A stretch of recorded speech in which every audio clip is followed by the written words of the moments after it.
रोको भाई, रोको रोको मोदी जी, यहीं पे रोक लो अपनी मोटरसाइकिल को। अरे योगी सर जी, कोई मैं मोटरसाइकिल को थोड़ी रोकूंगा, घोड़ा गाड़ी को रोकूंगा। अरे मोदी जी, मुझे उससे कोई लेना देना नहीं, तुम अपनी मोटरसाइकिल को यहीं रोको। तुम मोटरसाइकिल के ऊपर बैठे हुए हो कि नहीं हो, ये बताओ मुझे। जी चलो, मैंने अपनी घोड़ा गाड़ी को रोक लिया। घोड़ा गाड़ी के ऊपर मेरी मोटरसाइकिल है, खराब हो गई है, सही करवाने के लिए ले जा रहा हूँ। अरे मोदी जी, बैठे हुए तो तुम मोटरसाइकिल के ऊपर हो, समझे? बात तो बिल्कुल सही है, बैठा हुआ तो मोटरसाइकिल के ऊपर ही हूँ मैं। मोटरसाइकिल पे बैठे हुए हो, मोटरसाइकिल चला रहे हो, तो तुम्हारा हेलमेट कहाँ गया? हेलमेट के बिना तुम्हें मालूम नहीं है चालान कट जाता है, तुम्हारा चालान काटूंगा मैं। अरे योगी जी, कैसी अजीबोगरीब बात करती हूँ। अरे मैंने मोटरसाइकिल को सिर्फ घोड़ा गाड़ी के ऊपर रख रखा है, उसी के ऊपर मैं बैठा हूँ, तो चालान कैसे कर सकता है? मुझे उससे कोई लेना देना नहीं। मुझे एक बात साफ साफ बताओ, तुम रोड पे चल रहे हो कि नहीं चल रहे हो? जी बिल्कुल सही, मैं चल रहा हूँ इस टाइम रोड पे। किस चीज के ऊपर बैठ के चल रहे हो तुम? जी घोड़ा गाड़ी के ऊपर मोटरसाइकिल है, मोटरसाइकिल के ऊपर मैं बैठा हूँ। अरे भाई, फिर तुम समझ क्यों नहीं रहे हो? तुम मोटरसाइकिल पे भी चल रहे हो,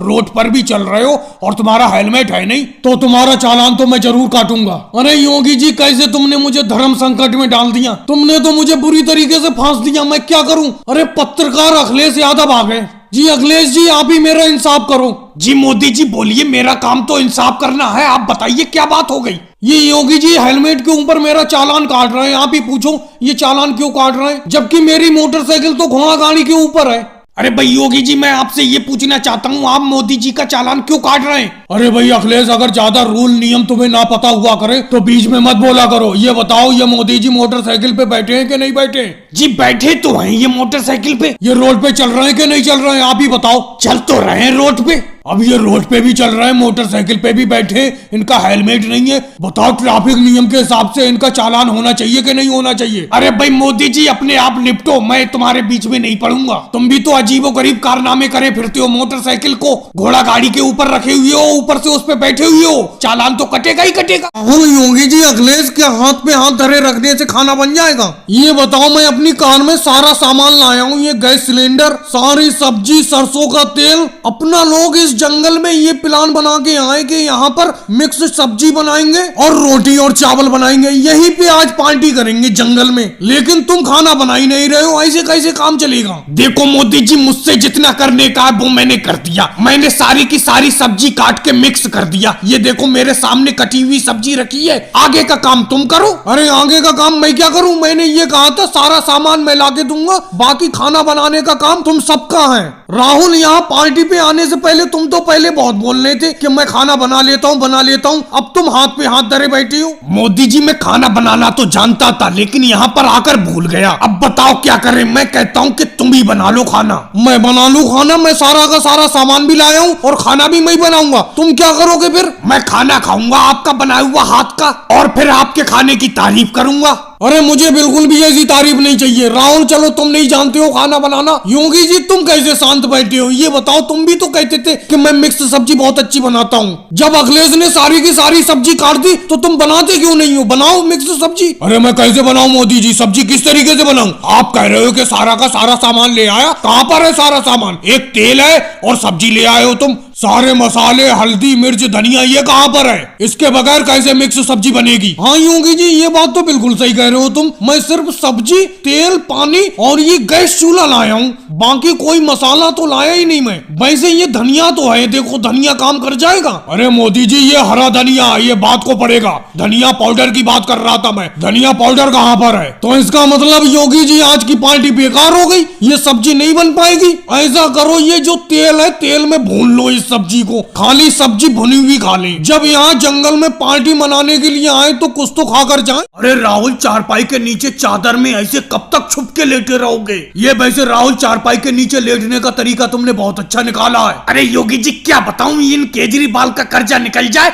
तो ये छुपना छुपाना बच जाए। अरे 2 महीने पहले मेरे पास अनाज खत्म हो गया था, जिसे खरीदने के लिए मैंने केजरीवाल जी से 50 रुपए उधार ले लिए थे, और हर दूसरे दिन वो घर लेने के लिए चले आते हैं। इसीलिए मैं चारपाई के नीचे छुपा रहता हूँ। मोदी जी वो आने ही वाले होंगे, बताना मत मैं चारपाई के नीचे हूँ। लेकिन राहुल तुमसे भी तो 50 रुपए अभी तक नहीं लौटाए जा रहे हैं केजरीवाल जी के। अरे उन बेचारों ने अगर उधार दे दिए तो उनका उधार चुका देते। अरे केजरीवाल जी आ गए। राहुल नीचे चादर में छुप जाओ। अरे मोदी जी, योगी जी, अखिलेश कैसे बैठी हो? राहुल कहाँ पर है? राहुल की तलाश में आया हूँ। ये तो राहुल का घर है, आप लोग कैसे बैठी हो? केजरीवाल जी हम भी राहुल की तलाश में बैठे। राहुल ही नहीं, पता नहीं कहां पर गया है। वैसे मोदी जी पूरा गांव तो मैं भी तलाश कर आया, गांव में तो कहीं पर है नहीं। वो होना तो घर ही पर चाहिए, है कहां पर? अरे मोदी जी केजरीवाल को उधरी बातों में लगाए रहना, इधर को बढ़ के ना आ जाए केजरीवाल जी, नहीं तो मुझे देख लेंगे। ऐसी चुपचाप लेटे रहो, बिल्कुल आवाज मत करो राहुल, ऐसी मैं केजरीवाल जी को भगा दूंगा। चुप लेटे रहो बिल्कुल। अरे मोदी जी ये हल्के हल्के क्या गुनगुना रहे हो? किससे बातें कर रहे हो? अरे कुछ नहीं गुनगुना रहा हूँ, ये गाना याद आ गया, वो ही मुंह में गुनगुनाने लगा। बात किससे करूंगा? अरे अखिलेश तुम कैसे चुप हो? तुम क्यों कुछ नहीं बोल रहे हो? बहुत देर से यूं ही चुप बैठी हो। तुमने कहीं राहुल को देखा है? राहुल कहाँ पर गया है? राहुल के बारे में क्या बताऊं? अगर मैं कहूंगा कि चारपाई के नीचे लेटा है तुम मेरी बात का विश्वास नहीं करोगे। जब तुम ऐसी मजाक करोगे तो मैं विश्वास कैसे कर लूंगा? चारपाई के नीचे कैसे लेट सकता है? चलो फिलहाल तो मैं वापस जा रहा हूँ, लेकिन इतना ध्यान रखना राहुल जैसी घर आए उससे कह देना कि केजरीवाल जी ने बुलाया है, और हाँ ये भी कहना कि पैसे लेकर आए वो मेरे 50 रुपए। तो केजरीवाल जी राहुल ने अभी तक तुम्हारे पैसे नहीं चुकाए हैं, जो 50 रुपए उधार लिए थे। कहाँ चुकाए पैसे? इसीलिए तो मुझे बार बार इसके घर आना पड़ता है। मुझे इसके घर आकर पैसे मांगते हुए भी तो शर्म लगती है, लेकिन उसे शर्म नहीं आ रही है कि मेरे पैसे दे दे। अरे भाई कैसे तांगे को हल्के हल्के चला रहे हो? तेजी से को ना चलाओ। अरे मेरा हवाई जहाज छूट जाएगा, मैं अपने मामा के यहाँ जा रहा हूँ इटली। बहुत टाइम से मैं उनसे मिला नहीं हूँ, आज मिलने के लिए जा रहा हूँ। किसके तांगे पे मैं बैठ गया? बिल्कुल हल्के हल्के चला रहे हो। क्या तुम्हारे घोड़े के पैरों में मेहंदी लगी हुई है जो इतने हल्के हल्के चला रहे हो? अरे भाई क्या वाकई में तुम हवाई जहाज से जा रहे हो कहीं पे? हाँ भाई मैं इटली हवाई जहाज से ही जाऊंगा, कोई इस तांगे से थोड़ी चला जाऊंगा। और भाई आप कौन से गाँव के रहने वाले हैं और कहाँ जा रहे हैं? भाई तुम मामा के यहाँ जा रहे हो, मैं मामा के यहाँ से आ रहा हूँ। मैं भी अपने मामा के यहाँ गांव में आया हुआ था, पूरे 1 महीना रह के जा रहा हूँ। भाई साहब क्या तांगे को इतने ही हल्के हल्के चलाते हो और इतना ओवरलोड भरते हो? कम से कम घोड़े की तरफ तो तरस खाया करो, बेचारा जानवर है, उस पे इतना वजन क्यों लेके चलते हो? अरे भाई साहब मैं इतनी देर से तुम्हारी बकवास सुन रहा हूँ। अरे भाई घोड़ा मेरा है, मैं इस पे कम सवारी बैठा लूं या ज्यादा सवारी बैठा लूं? क्या सवारियों को मैं तुम्हारे ऊपर लेके चल रहा हूँ? ये बताओ तुम्हें क्यों दर्द हो रहा है? अगर घोड़ा घास से याराना करेगा तो खाएगा क्या? कहने का ये मतलब है अगर मैं कम सवारी बैठा लूंगा तो बचत क्या होगी मुझे? अरे भाई साहब घोड़े को थोड़ा चाबुक मारो, तेजी से दौड़े घोड़ा। बिल्कुल हल्के हल्के चल रहा है तुम्हारा घोड़ा, ज्यादा सवारी बैठा रखी है तुमने इसीलिए हल्के हल्के चला रहे हो। कम सवारी बैठाला करो और तेजी तेजी चलाया करो। अरे भाई साहब आज इस तांगे में एक से एक खिलाड़ी बैठे हुए हैं, सब उल्टी सीधी बातें कर रहे हैं। मैं अपने घोड़े के कभी चाबुक नहीं मारता, मैं अपने घोड़े को बड़ा प्यार से रखता हूँ। अरे ये क्या है? इंस्पेक्टर राजनाथ सिंह जी बड़े चले आ रहे हैं तांगे की तरफ। रोको भाई रोको, अपने तांगे को रोको, यहीं पे रोक दो। जी सर जी, क्या गलती कर दी हमने? अरे भाई मैंने अभी हल्का हल्का सुना कि तुम कह रहे थे मैं अपने घोड़े के चाबुक तक नहीं मारता हूँ। चाबुक मारते नहीं हो और तांगे पर इतनी सवारी बैठा रखी है कि घोड़ा जबान निकाल रहा है बाहर। बिल्कुल घोड़ा बदहवास है। जी सर जी, मैं सवारी कितनी भी बैठा लूं, आपने सही सुना, मैं चाबुक नहीं मारता हूँ अपने घोड़े के। चाबुक मारो ना मारो मुझे कोई लेना देना नहीं। आज से तुम्हारे तांगे पर अगर ज्यादा सवारी दिख गई तो मैं तुम्हारा चालान काट दूंगा। मोदी जी इस टाइम बहुत ज्यादा गर्मी पड़ रही है, इस साल से ज्यादा गर्मी कभी भी नहीं पड़ी है, तो क्या करें हम? भरी दोपहरी में आपके घर आ जाते हैं सब लोग मिलकर और आप हमें रोज नए नए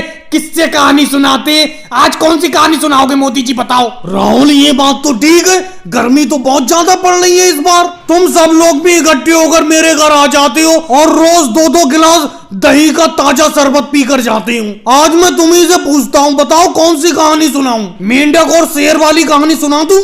मोदी जी आज जानवर या पक्षी वाली कहानी मत सुनाओ, किसी इंसान की कहानी सुनाओ। बहुत टाइम हो गया किसी इंसान की कहानी आपने नहीं सुनाई है, रोज पक्षी या जानवरों की कहानी सुनाते हो आप। तो अखिलेश चलो मैं आज एक कंजूस की कहानी सुनाता हूँ। बहुत टाइम पहले की बात है, एक गांव में एक कंजूस रहता था, बहुत ज्यादा अमीर था लेकिन अपने सारे धन को अपने सीने से लगा कर रखता था और खाना पीना तो ऐसा कि नमक और रोटी से ही पेट भरता था। अरे मोदी जी पेट तो भरता ही था, नमक या रोटी खाता था तो क्या हुआ, भूखा थोड़ी रहता था।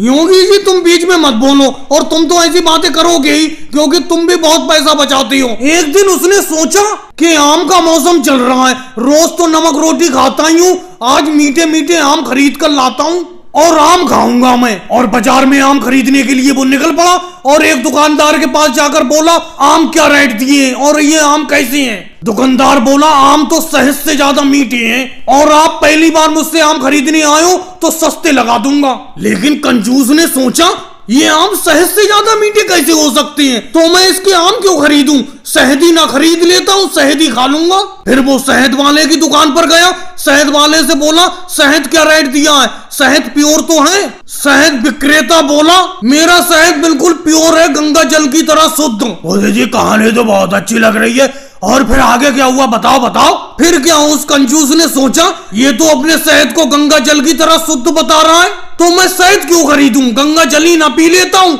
पास में ही गंगा नदी बह रही थी, वहां जाकर उस कंजूस ने गंगा जल पी लिया। मोदी जी आज तो आपकी कहानी में मजा आ गया। मोदी जी कल भी ऐसी कहानी सुनाना, बहुत मजा आया आज की कहानी में। आ जाओ भाई, ताजी ताजी मिठाई लेने के लिए दिवाली के मौके पे रेट भी सस्ता कर दिया, 100 रुपए किलो, 100 रुपए किलो दिवाली स्पेशल मिठाई। अरे लालू जी मिठाई बेचने के लिए मैं अकेला ही आवाज लगाता रहता हूँ, गला बैठा जा रहा है आवाज लगाते लगाते। तुम क्यों नहीं लगाती हो आवाज? अरे तुम मेरे मिठाई की दुकान में पार्टनर हो, तुम क्यों नहीं लगाती हो, बिजनेस पार्टनर हो तुम मेरे। अरे क्या बताऊं मोदी जी, अपने गांव में वो पुराना कुआं है, उसका ठंडा ठंडा पानी पी लिया, गले में खराशें पड़ गई, इसीलिए बोल नहीं पा रहा हूँ, तुम ही आवाज लगाते रहो। अरे मोदी जी तुमने लालू जी को मिठाई की दुकान में पार्टनर बना लिया, बिजनेस पार्टनर। अरे मेरा बेटा राहुल ये देखो खाली बैठा है, इसे बना लेते तो क्या था तुम्हारा। मैंने तुमसे कहा भी था कि आगे कोई भी काम करो तो मेरे बेटे को उस काम में पार्टनर बना लेना, बिजनेस पार्टनर। और राहुल तू कहाँ कच्ची दीवार पर बैठा रहता है, ये किसी दिन कच्ची दीवार गिर जाएगी, उतर इस पे से। अरे मम्मी जी तुम भी इनसे कह रही हो, मैं कितनी बार कह चुका हूँ किसी काम में मुझे लगा लो लगा लो। लगाते हैं, अकेले अकेले काम करते रहते हैं, और अगर लगाते हैं तो लालू जी को लगा लेते हैं काम में, कभी अखिलेश को लगा लेते हैं, मुझे कभी नहीं लगाया काम में अपने साथ। अरे राहुल और सोनिया जी तुम तो अपनी अपनी कहते रहते हो, कम से कम मेरी भी तो सुनो। मैंने लालू जी को इस मिठाई की दुकान में पार्टनर ऐसी थोड़ी बनाया है, उसका भी कोई ना कोई मकसद है। अरे इनके पास भैंस है और इनकी भैंस दूध बांध देती है, उसी दूध से ही तो ये मिठाई बन रही है। उस दूध से हम खोया बनाते, खोए से बर्फी बनाते, उसके घी से देसी घी के लड्डू बनाए, ये देखो लड्डू है सामने, ले लो कुछ। अरे मिठाई लेने के लिए लगता है योगी जी और अखिलेश आ गए। क्या लोगे योगी जी और अखिलेश? अरे मोदी जी तुमने लालू जी के साथ में मिठाई की दुकान खोल ली, हमें भी साथ में लगा लेते इस मिठाई की दुकान में, हम क्या दुश्मन है तुम्हारे? तुम्हारी मिठाई में से बहुत बढ़िया खुशबू आ रही है। ये लड्डू क्या रेट दिए और बर्फी का रेट बताओ? प्योर देसी घी के लड्डू है, लालू जी की भैंस का देसी घी है, ये 100 रुपए किलो, बिल्कुल दिवाली के मौके पर बेच रहा हूँ। वैसे तो 250 रुपए किलो बेचता हूँ मैं, और बर्फी भी ताजे दूध की है, बिल्कुल बर्फी 150 रुपए किलो। अखिलेश तुम कुछ नहीं लोगे, कैसे बुत बने खड़े हो? अरे मोदी जी जेब थोड़ी गरम नहीं है, जेब में पैसे कम है, ये जलेबी दे देना। जलेबी क्या रेट दे रहे हो? लड्डू और बर्फी तो अपने बस की बात नहीं है, बड़ा महंगी है लड्डू बर्फी। चलो अगर जेब में दम नहीं है तो जलेबी ले लो, जलेबी 20 रुपए किलो बेच रहा हूँ। और आप सबको दीपावली की हार्दिक शुभकामनाएं। रोको रोको मोदी जी, साइकिल रोको, अपनी साइकिल रोको रोको। अरे रोक तो ली योगी जी, रोक तो ली, बोलो क्या बात है, क्या बात है? मैं समझ रहा हूँ जो बात तुम कहना चाह रहे हो, समझ तो रहा हूँ मैं। अरे मोदी जी समझ सब रहे हो, लेकिन मेरे पैसे देने का नाम नहीं है। मेरे पैसे कब लौटाओगे तुम? अरे पूरे 6 महीने हो गए तुम्हें पैसे लिए हुए, बताओ कब लौटाओगे? कब तक इंतजार करूं मैं अपने पैसों का? अरे योगी जी मोदी जी क्या बात है, क्या बात है, क्यों बहस कर रहे हो, क्या माजरा है, हमें भी तो बताओ कुछ। और मोदी जी एक मलाई वाली जरा आइसक्रीम दे देना। अरे अखिलेश क्या बताऊं, 6 महीने पहले इन मोदी जी ने मुझसे 250 रुपए उधार लिए थे अपनी आइसक्रीम का धंधा चालू करने के लिए। अब 6 महीने हो गए, ये पैसे देने का नाम ही नहीं ले रहे। इन्होंने कहा था 1 महीने में मैं पैसे दे दूंगा जब आइसक्रीम का धंधा मेरा सही चलने लगेगा। इन्होंने आइसक्रीम से कम 1000 रुपए कमा लिए, लेकिन मेरे पैसे देने का नाम ही नहीं ले रहे। अब योगी जी तुमने कह ली अपनी बात, कह ली। अब मैं बताता हूँ अखिलेश सुनो। अरे मैंने आइसक्रीम का धंधा चालू करने के लिए इनसे 250 रुपए उधार तो लिए थे, लेकिन मेरी आइसक्रीम भी सारी की सारी उधार बैठी हुई है, सब लोगों ने उधार लिए। अब मुझे हल्के हल्के पैसे मिलते रहेंगे, इनके चुका दूंगा। इन्हें लग रहा है मैं 1000 रुपए कमा के बैठ गया। 1000 रुपए मेरे बिके जरूर हैं, लेकिन वो सब उधार फैला हुआ है। वो देखो सोनिया गांधी जी बैठी हुई है, उन पे भी मेरे 50 रुपए उधार हैं, वो भी देने का नाम नहीं ले रही हैं। और अगले मलाई वाली आइसक्रीम तो है नहीं, ऑरेंज वाली है, ऑरेंज वाली लोगे? और राहुल तुम मेरी आइसक्रीम की पेटी के पीछे क्या झांक रहे हो? क्या खोलना चाह रहे हो उसे? हटो हटो पीछे मेरी आइसक्रीम की पेटी के पास से। अरे मोदी जी, कच्चे आम वाली एक आइसक्रीम है जो परसों लाए थे तुम, बहुत खट्टी थी, बहुत ही मजेदार, वो ही दे दो अगर है तो कच्चे आम वाली आइसक्रीम। लेकिन परसों ही के पैसे नहीं मिले, तुम्हारी मम्मी ने पैसे नहीं दिए। अब मैं तुम्हें और दे के फंस जाऊं उधार, समझे? मैं उधार नहीं दूंगा। सामने देख नहीं रहे हो, योगी जी मुझसे उधार मांगने को खड़े हुए खोपड़े पे। अरे मोदी जी कैसी बात करते हो? तुम्हारे 50 रुपए उधार हैं, तुम्हारे 50 रुपए सोने के हैं। ये 5 रुपए की और दे दो इसे राहुल को, तुम्हारे 55 रुपए हो जाएंगे, दे दूंगी मैं जल्दी। अरे मोदी जी, तुम यहाँ पर खड़े खड़े अपना धंधा कर रहे हो, आइसक्रीम बेच रहे हो, पैसे कमा रहे हो, मैं यहाँ बेफालतू में खड़ा हूँ। अरे मेरे पैसे को ना दो, आज मैं बिना पैसे लिए नहीं जाऊंगा। योगी जी कैसी बेतुकी बातें करते हो? अभी तुमने देखा नहीं, सोनिया जी पे मेरा यहाँ पर तुम्हारे ही सामने 50 रुपए उधार हैं। ऐसे जाने कितने लोगों पे उधार हैं। इनसे मिलेंगे पैसे, मैं तुम्हारा निपटा दूंगा, दे दूंगा उधार। अरे योगी जी, इतने बेरहम भी मत बनो, इतनी सख्ती से पैसे मत मांगो। तुम्हें ध्यान है 2 साल पहले तुमने मुझसे पैसे उधार लिए थे, तुमने मुझे वो 1.5 साल में पैसे लौटाए थे। मैंने कोई सख्ती से मांगे थे तुमसे? अरे उनका पैसा फैला हुआ है सब में, मोदी जी का। तुमने अभी अपने सामने ही देखा, सोनिया गांधी पे 50 रुपए उधार है उनके, और आज राहुल गांधी ने जो अभी 5 रुपए की आइसक्रीम ली है तो 55 रुपए हो गए। ऐसे जाने कितने उधार है उनके, मिलेंगे वो तुम्हारे, चुका देंगे।